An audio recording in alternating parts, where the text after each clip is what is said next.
মহান আল্লাহ রাব্বুল আলামিন বলেন, আর সেদিন তিনি তাদেরকে আহ্বান করবেন, অতবার বলবেন, তোমরা যাদেরকে আমার শরীক মনে করতে তারা কোথায়?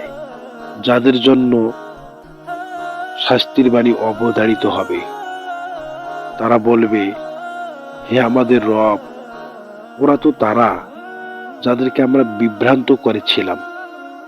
তাদেরকে আমরা বিভ্রান্ত করেছিলাম যেমন আমরা বিভ্রান্ত হয়েছিলাম। আমরা আপনার কাছে দায় মুক্তি চাচ্ছি। তারা তো আমাদের ইবাদত করত না। আর বলা হবে, তোমাদের দেবতাগুলোকে ডাকো। অতঃপর তারা তাদেরকে ডাকবে। তখন তারা তাদের ডাকে সাড়া দিবে না। আর তারা আযাব দেখতে পাবে। হায়, এরা যদি সৎ পথ প্রাপ্ত হতো।